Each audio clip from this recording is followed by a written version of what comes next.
പിന്നാരെ ചങ്ങായിമാരെ നമ്മളിന്ന് വന്നിക്കുന്നത് വെറൈറ്റി വീഡിയോയുമായിട്ടാണ്. കൊണ്ടോട്ടിക്കാരൻ ബാബുവിന്റെ മോൾക്ക് തട്ടാൻ ബാബു ഒരുക്കുന്ന കാതുകുത്തൽ സർക്കാർ എങ്ങനെയുണ്ട്? നമ്മളെ ചങ്ക് സുജിത്ത് വിജയ് ജ്വല്ലറി വെള്ളി ആഭരണശാലയൊക്കെ നമ്മൾ വന്നത്. മൂപ്പര് നമ്മളോട് പറഞ്ഞേക്കണ് എനിക്ക് വേദനയില്ലാതെ കാത് കുത്തണോ എന്നാ നമ്മളെ കടയ്ക്ക് പോരുന്നു. കേട്ട പാതി കേൾക്കാത്ത പാതി നമ്മളെ പെണ്ണുങ്ങൾ അതാ ബാക്കിലാണ്ട് കൂടി. ബാക്കി ഇങ്ങോട്ട് പറയേണ്ട ആവശ്യമില്ലല്ലോ. ഈ വരണ മുതല് കണ്ടങ്ങള് ഇതാണ് നമ്മുടെ തങ്ങൾസോടിന്റെ മുത്ത് ബാബു. കാതുകുത്തലില് അതിവിദഗ്ധൻ, വർഷങ്ങളുടെ പാരമ്പര്യമുള്ള ആള്. പൊന്നു മോളോട് ഉപ്പച്ചി ചോദിച്ചു അനക്കേതാ ഉപ്പച്ചിന്റെ കുട്ടിക്ക് കമ്മല് വേണം. മോളെ മറുപടി ആണെങ്കിലോ ഉപ്പച്ചിന്റെ ഉമ്മച്ചിന്റെ ഇഷ്ടം. പിന്നെ നമ്മളാണ്ട് എടുത്ത്. പിന്നെ ബാബോട്ടം വന്നിക്കണേ വായിക്കടപ്പുറം പെൻസിലേറ്റ്. ഇതെന്താ സംഭവം എന്ന് ചോദിച്ചപ്പോൾ അത് അളവെടുക്കാനാണ്. അങ്ങനെ ബാബോട്ടം അതിർത്തിയിൽ പട്ടാൾക്കാർ വെടിക്കണ പോലെ ഗണ്ണേറ്റ് വന്നപ്പോഴേ കുട്ടിന്റെ കണ്ണ് അയിമന്നാണ് പോയി. അത് ആ കിടക്കണേ എല്ലാം പാടെ ചോട്ടാണിൻ്റെ ഉള്ളിൽ കൂടെ പിന്നീട് അവിടുന്ന് ആളെ കോലവും മാറി ഭാവവും മാറി കയ്യിൽ നിന്നാകെ പുറത്തും വിട്ടു.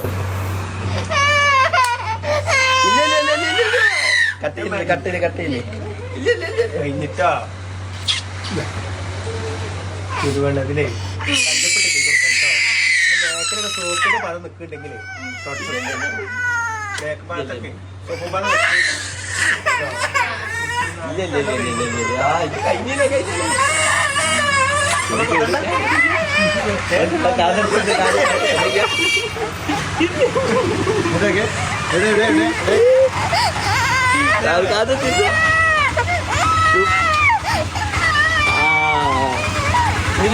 മക്കളെ കാതായ കാതുമൂർത്തി പാട്ടായ പാട്ടും പാടി നമ്മളെ പൊന്നുമോളെ കൈ പോയത് തൊട്ടപ്പുറമുള്ള സൈക്കിൾ കടയൊക്കെയാണ്. അപ്പൊ സംഗതി എന്താന്ന് പിടികിട്ടി നിങ്ങൾക്ക്? ഓള് കാത് കുത്താൻ വന്ന ടൈമിൽ തന്നെ അവിടെ സൈക്കിള് കണ്ടുവെച്ചാണ്. അപ്പൊ ഉമ്മച്ചിന്റെ കൂടാണ്ട് പോയാൽ തീരുമാനമാവുന്നുള്ള നിലക്കാണ് പോണത്. കാത് കുത്തിയ വേദന കൊണ്ടല്ല കരയണത്, സൈക്കിള് കിട്ടാത്തതിന്റെ പേരിലാണ് കരയണതെന്നാണ് ഇപ്പം വെച്ച്. എന്റെ കാതുമേൽ എന്തോ തടിയുണ്ട് എന്ന് പറഞ്ഞ് നോക്കിയപ്പോ പൊന്നാര മോളെ കാത് കുത്തിയതാന്നുള്ളത് പറഞ്ഞപ്പോഴാണ് സമാധാനമായ. സൈക്കിൾ പീടിയ പോയ പോക്ക് സൈക്കിളല്ല വേണ്ടത്, എനിക്ക് ഇത് മതിന്ന് പറഞ്ഞ്. പിന്നെ നോക്കിയപ്പോൾ അതാണ് നമ്മൾ ഓഫ് റോഡ് ഐറ്റംസ്. കുട്ടികളൊക്കെ കണ്ണു പോയ പോക്ക്.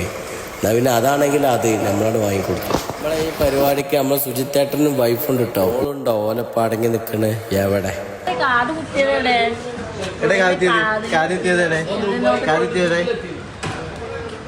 ചേച്ചി കുട്ടിനോട് എന്തോ ചോദിച്ച് ചോദ്യം ബാക്കിയായി എന്നല്ലാതെ വേറൊന്നുമില്ല. പരിചയപ്പെടുത്താൻ മറന്നാലും പറയാതെ പോകാനും മോശമാണ്. ഇതാ നമ്മളെ വിജയ് ജ്വല്ലറിന്റെ മുതലാളി വിജയേട്ടൻ.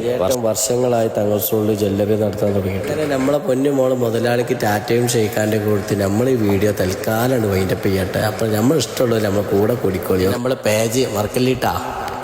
ബൈ.